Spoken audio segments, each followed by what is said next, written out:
आदरणीय अध्यक्ष डॉक्टर मनोहर म्हैसाळकरजी, मित्रवर सुनील किटकरूजी, विदर्भ साहित्य संघाशी संबंधित सगळे कार्यकर्ते पदाधिकारी, उपस्थित नागरिक सज्जन, माता भगिनी, आजच्या भाषणाचे विषय दोन झाले आता. एक म्हणजे हे पुस्तक आणि दुसरं शतकोत्तर आव्हानांच्या शृंखलेचं समापन. पुस्तक आता सगळ्यांच्या समोर आलेलं आहे आणि पुस्तकाची पुरेशी पृष्ठभूमी सुनीलजींनी सांगितलेली आहे. पुस्तक वाचनीय झालं आहे कारण ते अनुभवातनं आलं आहे. त्याच्यात कुठेही तर्काने एखादी गोष्ट लढवून सांगितली असं नाही आहे. प्रत्यक्ष बोलका अनुभव आहे आणि तो सहज सोप्या सामान्य माणसाच्या भाषेत आलेला आहे. साहित्य म्हटल्यावर काहीतरी कठीण वगैरे असतं असं सामान्य माणसानं वाटतं. कुठेतरी मी असं वाचलं आहे की एक कॅथार्सिस नावाचा शब्द चालतो की मनातली तळमळ बाहेर येते साहित्याच्या रूपाने. रामायणातली कथा आपल्याला माहिती आहे. मा निषाद प्रतिष्ठास्त्वम हा जो पहिला श्लोक स्फुरला त्याच्यामागे एक प्रतिक्रिया होती ती मनाची.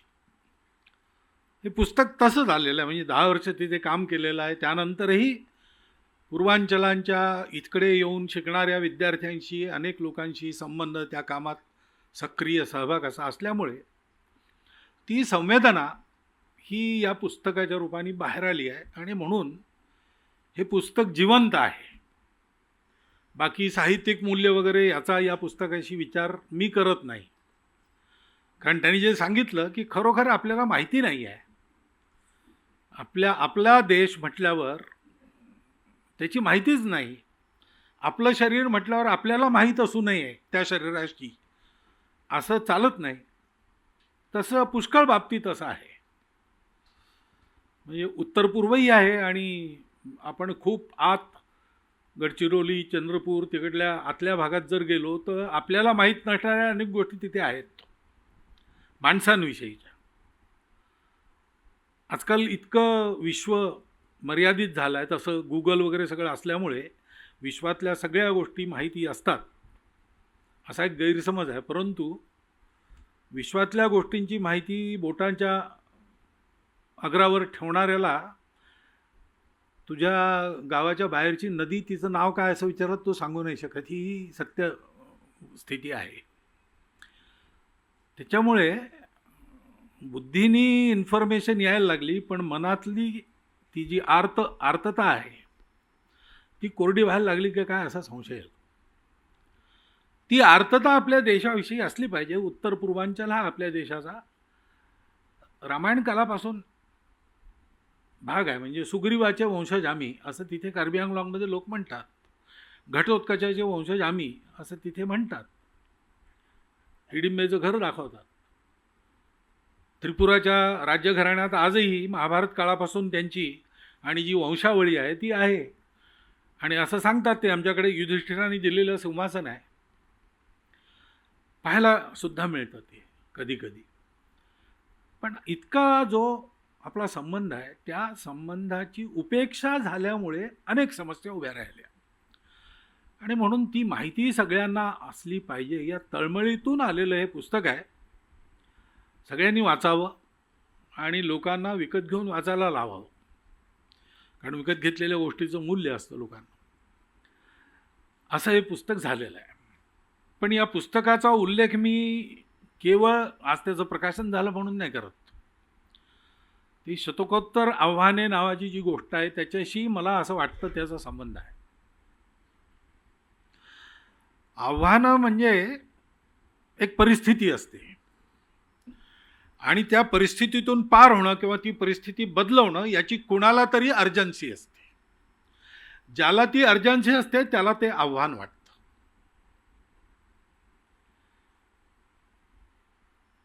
उत्तर पूर्वांचलाचीच गोष्ट घेतली तर एक 50 वर्षापूर्वी तिथे जी परिस्थिती होती तिथे कुणीही जाऊन आला असता तर तो हेच म्हणाला असता की हे काही फार काळ आता भारतात राहणार नाहीत. अगदी मैदानी आसाममध्ये सुद्धा बराक आणि ब्रह्मपुत्रेच्या खोऱ्यांमध्ये सुद्धा इतकी घुसपैठ की आज जातो की उद्या जातो अशी स्थिती. तर ही परिस्थिती बदलली पाहिजे असं तर वाटतं. पण मग एक अशी काहीतरी परिस्थिती आली समोर की डेस्परेट होऊन हातपाय झाडत काहीतरी करायचं अशाने होत नाही. तर आव्हान असतं पण ते थंडपणाने स्वीकारावं लागतं. खूप विचारपूर्वक दीर्घकाळची दृष्टी ठेवून त्याच्याकरता प्रयत्न करावे लागतात. असे लोक जेव्हा काम करतात तेव्हा ते एखादं आव्हान पेलायला काही करतायत असं लोकांना वाटत नाही. परंतु फलानुमेया प्रारंभा अशा त्यांच्या कामाची गत असते. आजचा त्या गोष्टीचा उत्तर पूर्वेवर झालेला परिणाम जर पाहिला तर लक्षात येतं की 40 वर्षापूर्वी तिथे जे सुरू झालं ते कोणत्या दृष्टीने सुरू झालं. त्याच्यामुळे शतकोत्तर आव्हाने असं म्हटल्यावर एक जो त्याच्यात अर्जन्सीचा भाग येतो, ती अर्जन्सी तर मनात असते, लवकरात लवकर पण घाई न करता अशा स्वरूपाची ती अर्जन्सी असावी लागते आणि असते. गुरुजी असं म्हणायचे, हेसन स्लोली असं म्हणायचे. लवकरात लवकर पण घाई न करता ते झालं पाहिजे. संस्थांना आव्हानं असतात, पण आता तसं पाहिलं तर या अर्थाने राष्ट्रीय स्वयंसेवक संघ ही काही संस्था नाही. मगाशी डोळके सरांनी सांगितल्याप्रमाणे ऑफ दी सोसायटी असं ते आहे. कारण संघाच्या विचारात मुळात जी गोष्ट आहे की या देशापुढच्या सगळ्या आव्हानाचा सामना हा एखाद्या नेत्याला करायचा नाही. तो एक नेता करूही शकत नाही, कितीही मोठे नेते असले. आता आपल्या देशात आपली मान्यता अशी आहे सर्वसामान्य समाजाची की श्री विष्णूचे 9 अवतार झाले. आता देवानी 9 अवतार घेऊनही जर आम्ही सुधारलो नाही, पण नाहीच सुधरत, 10वा अवतार त्यांना संहाराचाच घ्यावा लागणार आहे पुन्हा असं मानतात. एक संघटन, एक पार्टी, एक सरकार, एक नेता यांच्यामुळे परिवर्तन येत नाही, परिवर्तनाला ते सहाय्यक होतात. परिवर्तन तेव्हा होतं जेव्हा सामान्य माणूस त्या परिवर्तनाकरता उभा राहतो. सामान्य माणूस त्या परिवर्तनाकरता जगायला मरायला तयार असतो. 1857 पासून भारताचा स्वातंत्र्य लढा चालला. यशस्वी केव्हा झाला? प्रचंड जनजागृती झाली आणि सामान्य माणूसही रस्त्यावर आला. इतरही प्रयत्न आहेतच, क्रांतिकारकांचे प्रयत्न आहेत. सुभाषबाबूंनी एक मोठं आव्हान इंग्रजी सत्तेपुढे उभं केलं. पण मुख्य गोष्ट अशी झाली की अगदी ज्याची हिंमतच नाही, कचकाऊच आहे, तो सुद्धा निदान बाथरूममध्ये दाराला कडी लावून वंदे मातरम जोरात म्हणेल अशी एक भावना सर्व समाजात उत्पन्न झाली. सगळे लोक जेलमध्ये नाही गेले, काही लोक दूरही राहिले, पण जे जिथे होते तिथे त्यांची इच्छा अशी झाली की स्वातंत्र्य मिळालं पाहिजे आणि त्याच्याकरता मी काही करू शकत असेल तेवढं मी करेन. असं उत्पन्न करण्याकरता काही लोकांनी आपल्या आवाक्याच्या बाहेर जाऊन सर्वस्व समर्पण केलं, बलिदान केलं, जन्म घालवला, त्याच्यात कंगाल झाले, बर्बाद झाले देश उभा करण्याकरता. पण असे लोक थोडेच असतात. त्यांची ही बर्बादी, त्यांचं हे हौतात्म्य, त्यांचं हे समर्पण हे सहाय्यभूत होतं. समाज कचखाऊ राहून चालत नाही. समाज हा असा उभा करावा लागतो. काचावला वीर पुढे धसेना अशी स्थिती अर्जुनाची झाली होती. त्याच्यामुळे कृष्णाला रथाखाली उतरून चक्र हातात घेऊन भीष्मावर चालून जावं लागलं. ते अर्जुनाला जागवण्याकरता होतं, भीष्माला मारण्याकरता नव्हतं. त्यांची प्रतिज्ञा होती कृष्णाची. संघ म्हणतो की हिंदू समाज आपली जबाबदारी पार पाडण्याकरता समर्थ झालं पाहिजे. नेते समाज घडवत नाही, घडलेला समाज नेते आपले बाहेर देतो. समाजातून नेतृत्व घडतं. त्यामुळे समाज परिवर्तनातून सगळ्या गोष्टी येतात. त्याच्यामुळे संघ हा संघटन करेल, पण सगळ्या समाजाचं संघटन करेल. आणि संघटन करेल म्हणजे काय करेल? तर एखादी गोष्ट ही मला आव्हान आहे, एखादा अपमान होतो, मला तो आव्हान केव्हा केव्हा वाटतो? स्वाभिमान असेल तर आव्हान वाटतं, नाही तर निमूटपणे मी अन्याय सहन करतो. त्या स्वाभिमानाकरता मला माझ्या स्वची ओळख असावी लागते. आपल्या देशामध्ये इतकी विविधता आहे. या सगळ्यांना जोडणारा स्व कोणचा आहे? त्या स्वच्या पायावर सगळ्यांना निस्संदिग्ध स्पष्ट होऊन उभं करावं लागेल, तेव्हा हे बळ येईल. संघटन म्हणजे संघ. विदर्भ साहित्य संघ, राष्ट्रीय स्वयंसेवक संघ, हा संघ शब्द फार जुना आहे सांगितलं. तथागतांपासून आहे असं नाही, त्याच्याही पूर्वी आहे. संगच्छध्वम संवदध्वम संवो मनांसी जानता देवा भागं यथा पूर्वे संजानाना उपासते.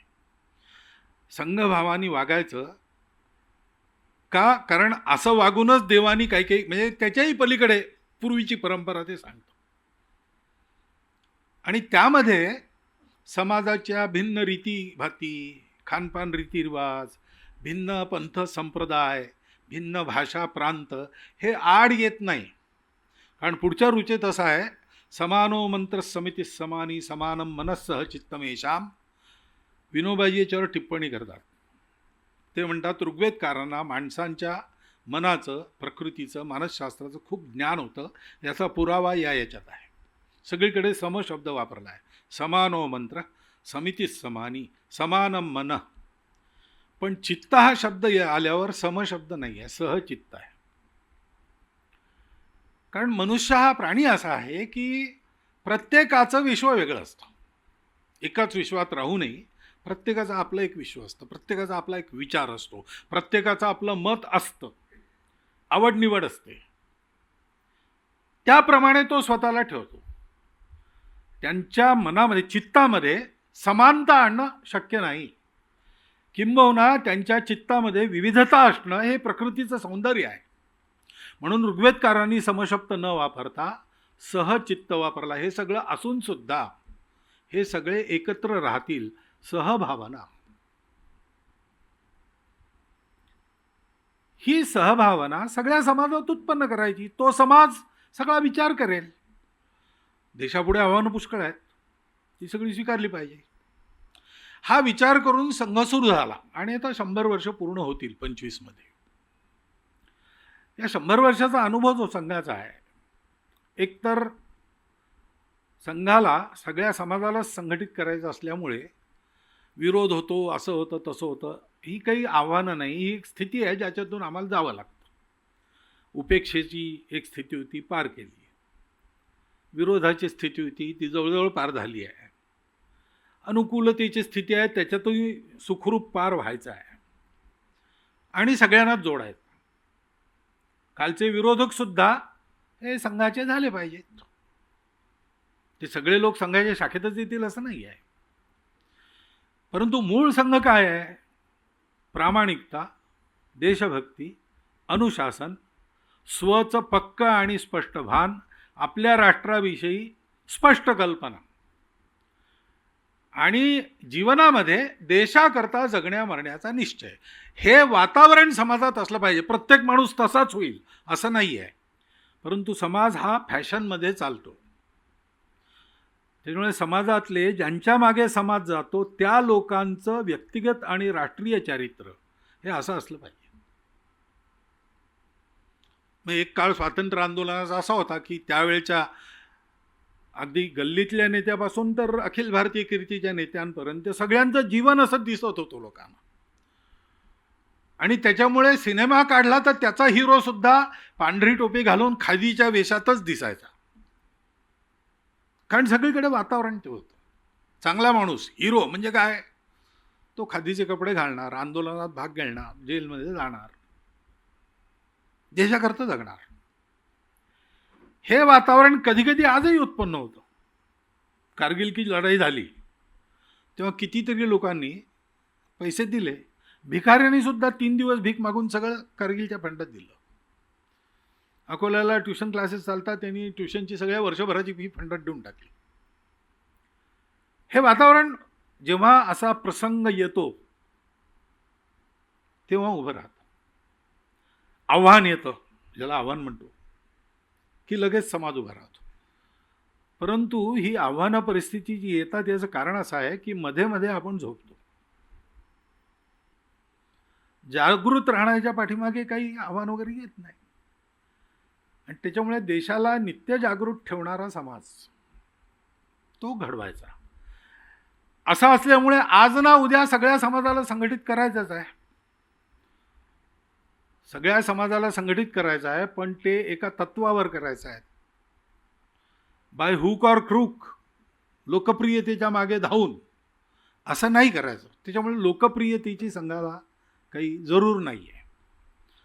संघ हा विचार घेऊन चालतो, आणि 97 वर्ष काम केल्यानंतर आज असं दिसतं की आम्ही या वैचारिक बाबतीत आम्ही बरोबर होतो. असं म्हणताना मी एक सांगतो की या वैचारिक बाबतीत आम्ही वागतो, आणि वागताना जे अनुभव येतात त्याच्या आधारावर पुढे कसं जायचं हे ठरवतो. पोथीनिष्ठ आम्ही नाही. डॉक्टर हेडगेवारांनी सांगितलं,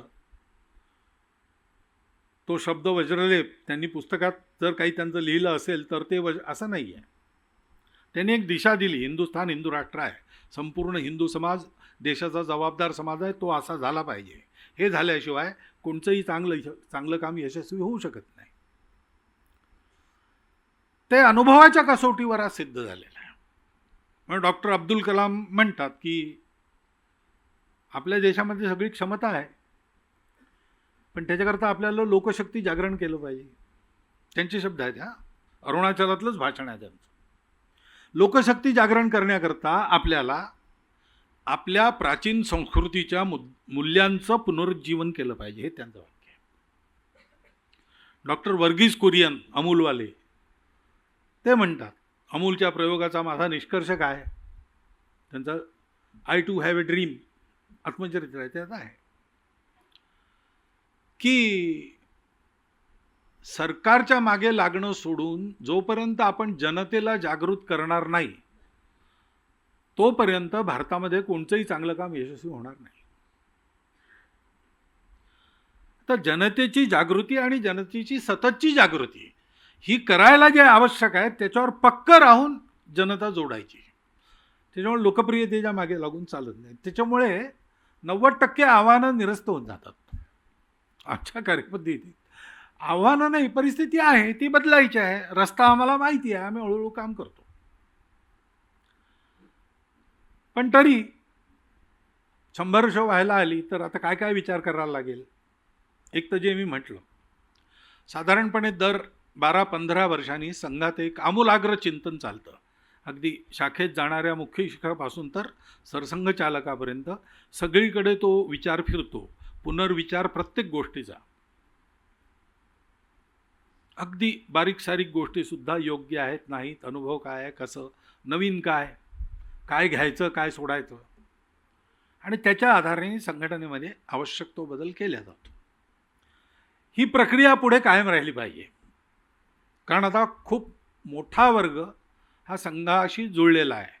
मोठा वर्ग स्वयंसेवक झालेला आहे, आणि संघाचे स्वयंसेवक जे जे करतात त्याच्यात खूप मोठ्या संख्येने लोक जुळत आहेत. समाजातले पुष्कळ चांगले चांगले लोक, मान्यवर लोक, निरनिराळ्या विचारांचे लोक हे सुद्धा संघासोबत काम करायला आता तयार आहेत आणि करतही आहेत. अशा वेळेला मग आत्तापर्यंत संघाने काही चांगलं केलं म्हणून हे झालेलं आहे. तर आत्तापर्यंत संघाने चांगलं केलं ते का केलं, तर हे असं असं आहे म्हणून मग ते त्याला पक्क धरून ती म्हणजे लकीर के फकीर अशी प्रवृत्ती समाजात असते. शेजाऱ्याकडे गेला, अरे बाबा माझ्या कुत्र्याला असं असं झालं आहे, मी जनावरांचा डॉक्टर म्हणून हे उदाहरण आठवलं मला. कुत्र्याला असं असं झालं आहे तर काय करावं, तो म्हणा माझ्या कुत्र्याला असं झालं होतं तर त्याला मी बाटलीवर टिंक्चर आयोडीन पाजलं. तो लगेच घरी गेला, टिंक्चर आयोडीन आणलं, कुत्र्याला पाजलं, कुत्रा मेला, मरणारच. तो आला ओरडत याच्याकडे, अरे तू सांगितलं म्हणून. तो म्हणे मी पुढचं वाक्य ऐकलं नाही तू, मी टिंक्चर आयोडीन पाजलं, माझाही कुत्रा मेला. आता लोकांना धीर नसतो, त्याच्यामुळे एक एक धरून चाललं की ते त्याच्यात जडवत होऊन जातात त्याच्यात. त्याच्यामुळे 100 वर्ष झाल्यानंतरही ही जी दर 15 वर्षांनी सिंहावलोकनाची पद्धती आहे, ती आत्तापर्यंतच्या कार्यकर्त्यांच्या स्वभावात आहे. तो स्वभाव पुढे चालू राहायला पाहिजे. हे आव्हान नाही, ही करायची गोष्ट आहे, पण म्हणाल तर ते आव्हान आहे. कारण जुनी झाली आहे संघटना. जुनी झाली तरी जुने पण येऊ नये याची व्यवस्था संघात आहे. संघात 5ही पिढींचे लोक आहेत आणि सामान्यपणे 75 वर्ष झाली की जबाबदारी न घेता लोक काम करतात. जबाबदारीत नवी पिढी येते, असं खालपासून चालू असतं. त्याच्यामुळे सतत तरुण लोक येत असतात. त्याच्यामुळे म्हातारपण येत नाही. जुनी झाली आहे पण म्हातारी नाही झालेली. दुसरं, मुळात एक अगदी मूलभूत गोष्ट आपल्या समाजाला शिकवणे ही मोठी आव्हानाची गोष्ट आहे. ती अशी की आपला समाज दरवेळेला धावा करतो. संकटात पडला की हे परमेश्वरा मला वाचव. आता परमेश्वर काही असा येत नाही, तर आजकाल हे सरकार मला वाचव, कोणीतरी मला वाचवा. माझ्या घरासमोरचा कचरा कॉर्पोरेशननी हटवावा. आहे कॉर्पोरेशनचं ते काम आहे वगैरे, पण नाही आलं कॉर्पोरेशन तर तो पडून राहील, वास येईल. मी कॉर्पोरेशनला शिव्या देत राहीन, कचरा नाही हटवणार. तर आपल्या समाजाला एक 1500 वर्षात ही सवय झाली आहे. कारण राज्य परक्यांचं इतके वेळा आलं आणि आपल्या व्यवस्था सगळ्या तुटल्या, नवीन व्यवस्था उभ्या नाही झाल्या आणि त्याच्यामुळे सतत कोणावर तरी अवलंबून राहणं. आणि नवीन जी व्यवस्था आली ती विदेशी व्यवस्था आहे, ती राज्य केंद्रित आहे. आज आणि काल 2 प्रकारचे लोक येऊन भेटले. तर ते म्हणतात की आम्ही जंगलचे मालक होतो, आता आमच्याजवळ जंगल नाही आहे आणि ज्यांच्याजवळ आहे ते आमची काळजी करत नाहीत. आता आपली व्यवस्था अशी होती, सगळ्याच बाबतीत अशी होती, समाज स्वतःला चालवायचा. जंगलाचे ट्रस्टी जंगलात राहणारे लोक होते. त्यांना आदिवासी म्हणा, वनवासी म्हणा, काय म्हणा ते म्हणा, पण ज्यांना शेड्युल्ड ट्राईब्स म्हणतात ते जंगलाचे ट्रस्टी होते. ते जंगल सांभाळायचे, समाजाला पाहिजे तेवढं द्यायचे, स्वतःची आजीविका त्यात चालवायचे आणि जंगलं कायम ठेवायचे. बायोडायव्हर्सिटी चालू राहायची. रूल ऑफ लॉ असा विलियम दी कॉन्कररनी आणला इंग्लंडमध्ये. रूल ऑफ लॉ हे शीर्षक होतं. त्या शीर्षकाखाली त्यांनी लोकांच्या प्रॉपर्टीज सरकारच्या करून टाकल्या. आपल्या इकडे आपण म्हणतो सबई भूमी गोपाल की, रूल ऑफ लॉ म्हणतो सबई भूमी सरकार की. आता ही व्यवस्था जी आहे, ही व्यवस्थाच मुळी स्वतंत्रता किती देते याचा विचार करण्याची गरज आहे. त्यात ती स्वतंत्रता मिळत राहावी याच्याकरता शासन प्रशासनाची व्यवस्था आहे. पण तिथे मर्यादा आहे, तिची कारणं असतील. तिकडे चालली ठीक आहे, आपल्या इकडे आज तीच चालू आहे, तिचं पालन आपण कायद्याने केलं पाहिजे. परंतु केव्हा तरी हाही विचार करावा लागेल ना. आपलं शिक्षण हे आपल्या हाती होतं. धर्मपालांची पुस्तकं पहा, 70% साक्षरता होती आणि सर्व जाती जमातींना प्रशिक्षण मिळत असे. आपलं जीवन कसं चालवायचं या शिक्षणापासून कोणी वंचित नव्हता. इंग्रजांनी ती सिस्टीम आपल्याकडे नेली, त्यांची काउंटी सिस्टीम आपल्यावर लादली. आपण 17% साक्षर राहिलो, ते 70% झाले, असं धर्मपालांच्या पुस्तकात आहे. ब्रिटिश कलेक्टरांचे रिपोर्ट्स वगैरे सगळे प्रमाणाकरता त्यांनी दिलेले आहेत. परंतु असं असल्यामुळे, या व्यवस्थेत आपण असल्यामुळे, हे माझं काम आहे. देश चालवणं कुणाचं काम आहे? आज तुम्ही विचारा रस्त्यावरच्या माणसाला, देश कोणी चालवायचा? तो म्हणेल सरकारने चालवायचा. दिसतं असंच आहे. पण मग काय होतं की एखादा असंतोष असला तर तो बस जाळतो. बस सरकारचीही नसते ना, बस तुम्हा आम्हाला जायला यायला उपयोगी पडतो, तो जाळतो. पोस्ट ऑफिस इंग्रजांचं सरकार होतं, हे आपलं नव्हतं, केलं लोकांनी. पण आता नाही चालणार. डॉक्टर बाबासाहेब आंबेडकरांनी आपल्या संविधान सभेतल्या 2 भाषणामध्ये ही गोष्ट सांगितली आहे. पण हे आपलं सरकार आहे, हा आपला देश आहे, हा आपण चालवायचा, आपली काही जबाबदारी आहे. भगिनी निवेदिता असं म्हणतात की दैनंदिन देशभक्ती म्हणजे नागरिक अनुशासन, नागरिक संवेदना, civil discipline and civil consciousness, civic consciousness and civic discipline. त्यामुळे देशाचं भलं करायचं काम आज या ठेकेदाराला, उद्या त्या ठेकेदाराला, संघ लोकप्रिय झाला तर संघाला सुद्धा द्यायला समाज मागे पुढे पाहणार नाही. पण संघ तो ठेका घेणार नाही, कारण संघाला हे शिकवायचं ठेका देऊ नका, आपलं काम स्वतः करा, हे समाजाला शिकवावं लागेल. संघ साधारणपणे सर्वमान्य सगळीकडे झालेला आहे. अगदी संघाशी वैचारिक संघर्ष ठेवणारे लोकसुद्धा एखादं काम नीट व्हायचं असेल तर त्यांना संघवाला हवा असतो, इतका विश्वास तर आहे. त्यामुळे लोकांना हे शिकवणं की असं असलं तरी समाजाचं काम हे समाज हा स्वावलंबी झाला पाहिजे. व्यवस्था कशा असाव्यात, काय असावं, तो स्वावलंबी समाज निर्णय करेल. आज घाईनी मी असं म्हणालो याचा अर्थ या व्यवस्थेला माझा विरोध आहे असा नाही आहे. काहीतरी व्यवस्था पाहिजे, ती आहे.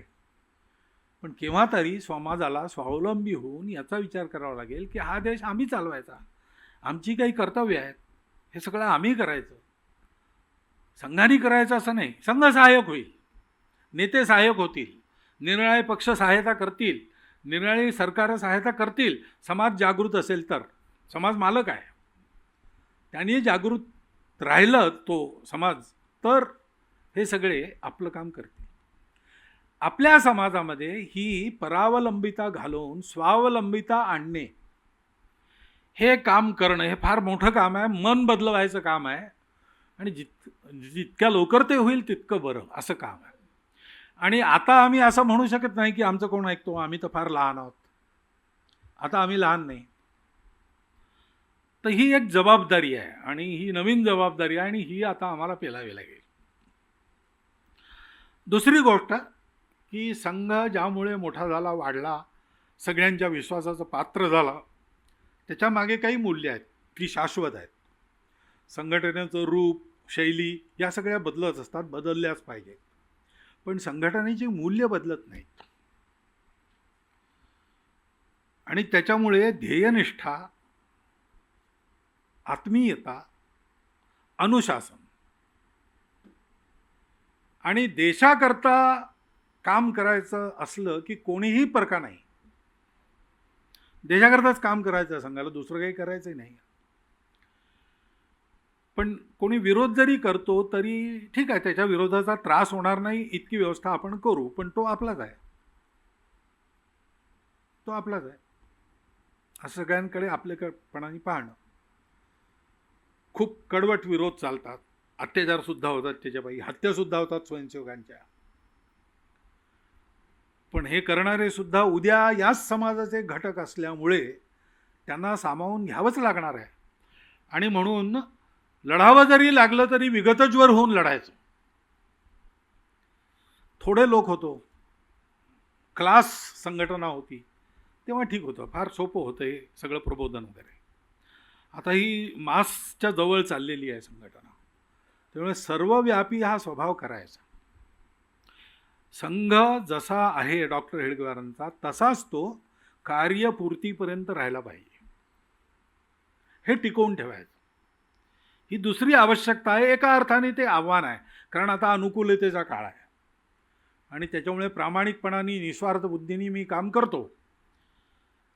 पण समजा उद्या कोणी म्हणायला आलं की तुम्हाला एक काहीतरी खुर्ची एक मिळते आहे, तुम्ही बसा तिथे, मी नाहीच म्हणेन पहिल्यांदा. तर म्हणतात नाही, देशाकरता आवश्यक आहे. आता पुष्कळ देशाकरता आवश्यक आहे म्हणताना म्हणणाऱ्यांकरता आवश्यक आहे की देशाकरता आवश्यक आहे? बरं, ते म्हणतात तर कधी कधी मलाही असं वाटून जातं देशाकरता आवश्यक आहे का, विचार करावा का. हे जे विचलन आहे या अनुकूलतेलाही मी एक संकट मानतो. याच्यात दोन धोके असतात. एक, ही जी लोकप्रियता मिळते ही वाईट आहे, आणि दुसरं लोकप्रियतेपोटी किंवा संघटन मोठं झाल्यामुळे शक्ती वाढल्यामुळे साधन समृद्धी असते. मी जिल्हा प्रचारक होतो किंवा इथे नागपुरात 80च्या दशकात प्रचारक होतो. तर मला एक स्कूटर होती. ती 1962मध्ये पहिल्यांदा व्हेस्पा स्कूटरवाल्यांचा एक कोटा महाराष्ट्राला मिळाला. तर इथे काँग्रेसची राजकीय मंडळी होती, त्यांच्याशी बोलून 2 त्यातल्या संघाला मिळाल्या, म्हणजे विकत घेतल्या, पण 2 अलाउड झाल्या. त्याच्यातली एक 1980मध्ये ती मला मिळाली. तोपर्यंत त्या पुरातली घरं बांधायला पत्रे बित्रे सगळे त्याच्यावर वाहून ती खिळखिळी झाली होती. ती स्कूटर मी चालवायचो आणि प्रसंगी सायकलवर फिरायचो. आज आता तितकं स्वतःला उगीचच शरीर कष्टात घालायची जरूर नाही आहे आणि गती वाढायची आहे कामाची, तर आहे, वाहनांची सुविधा आहे. अकोल्याला मी प्रचारक होतो, तर ते कार्यालय म्हणजे एका अर्थाने भूतबंगलाच होता. ते खालचा दरवाजा दोराने आपटला लावताना तर वर ट्यूबलाईट लागायचा, अशी स्थिती होती. आता तिथे एक चांगलं पक्क्या बांधणीचं कार्यालय झालं आहे. या सोयी वाढल्या. या सोयीचे आम्ही जोपर्यंत मालक आहोत तोपर्यंत ठीक आहे. या सोयी जर आमच्या मालक झाल्या तर कठीण आहे. पूर्वी कोणी ओळखत नसे. मी पूजनीय गुरुजींच्याही जीवनात असे प्रसंग आहेत की दिल्ली स्टेशनच्या प्लॅटफॉर्मवर ते बसले आहेत, होल्डॉल टाकून त्याच्यावर. आबाजी गाडी लेट आहे की नाही पाहायला गेले आहेत आणि जनांचा प्रवाह चारी बाजून चालला, त्यांच्या खिसगंटीतही नाही संघाचा कोणी सरसंघचालक बसला. असंच भुसावळला रज्जूभैयाने एकदा बसावं लागलं होतं. पण आता नाही, आता एकदम मी येतो हे 2 दिवस अगोदरच वार्ता मिळते, फोटो बिटो येतात आणि तुम्ही काय काय म्हणता, तर एक स्टेटस होतं. तर हे स्टेटस आणि कम्फर्ट या 2 आपत्ती आहेत. ह्याच्यातून आम्हाला जायचं आहे. दत्तोपंत असं म्हणायचे, स्टेटस लविंग नेता आणि कम्फर्ट लविंग कार्यकर्ता म्हणजे संघटनेचा बट्ट्याबोळ. हे होता कामा नये, ह्याच्याकडे डोळ्यात तेल घालून लक्ष. बरं, हे होता कामा नये, ह्याच्यातलं काही अगदी स्वाभाविक आहे, काही स्वाभाविक आहे. आता राम मंदिराच्या तिथे मला बोलावलं तर संघाने त्या आंदोलनात इतका मोठा सहभाग केला आहे, तर जे संघाचे सरसंघचालक असतील त्यांना बोलवावंच लागेल त्यांना, आणि मलाही जावंच लागेल तिथे.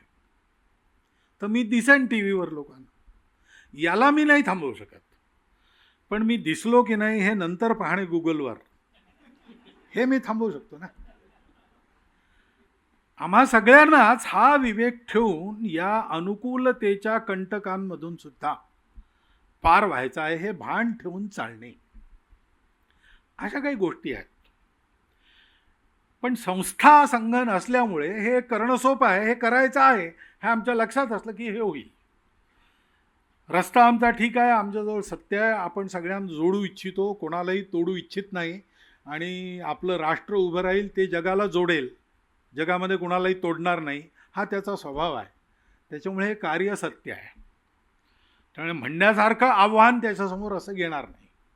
सत्य न मरते दळवारे हा नियम आहे. सत्यमेव जयतेचा आपला देश आहे. परंतु आव्हानं नसली तरी परिस्थिती असते आणि त्याच्यामुळे सजगतेने सावधानतेने पुढे चालत राहणे. आणि हे ज्या ध्येयनिष्ठेमुळे आणि कार्यकर्त्यांकरता असलेल्या आत्मीयतेमुळे आणि कार्यसिद्धी व्हावी म्हणून आपल्यावर स्वतः घालून घेतलेल्या अनुशासनाच्या बंधनामुळे सफल होतं, ते कायम ठेवणं हे कार्य आम्हाला करावं लागेल. मला वाटते देशापुढच्या सुद्धा ज्या आव्हानांचा विचार करतो आपण, ती इतकी अनेकविध आणि इतकी जास्त आहेत, यादी केली तर 5, 7, 10 हजार समस्या काढता येतील. आणि प्रत्येक प्रांतात प्रत्येक वर्गाच्या निर्णया समस्या आहेत. परंतु मुळात काय आहे? मुळात हेच आहे, हा आपला देश आहे, आपण सगळे एक आहोत. या देशाकरता आणि या जनाकरता जल जमीन जन जंगल जानवर हे आपलं स्वरूप आहे. आपण एका राष्ट्रभावनेने बांधलेले लोक आहोत. प्राचीन आपलं राष्ट्र आहे, जगाला त्याची जरूर आहे, ते उभं राहिलं पाहिजे, हे माझं काम आहे असं मानून जगणारा सामान्य माणूस हे मूळ आहे. हे जर उभं राहिलं तर या सगळ्या समस्या फार लवकर अंतर्धान होतील इतकी शक्ती या समाजाची आहे. ती शक्ती ओळखून आम्हालाही काम करावं लागेल. आणि मला असं वाटतं की ज्या संस्थांची तुम्ही नावं घेतली, ज्यांनी शतकोत्तर आव्हानांची बात केलेली आहे, त्यांना लहान प्रमाणात स्मॉल स्केलवर याच गोष्टींचा अंगीकार करावा लागेल. मला वाटतं या व्याख्यानमालेच्या समारोपात यापेक्षा जास्त मी सांगावं असं मला योग्य वाटत नाही. जेवढं मी सांगितलं तेवढं आपण शांतपणाने ऐकून घेतलं त्याबद्दल आपले धन्यवाद देतो आणि माझे 4 शब्द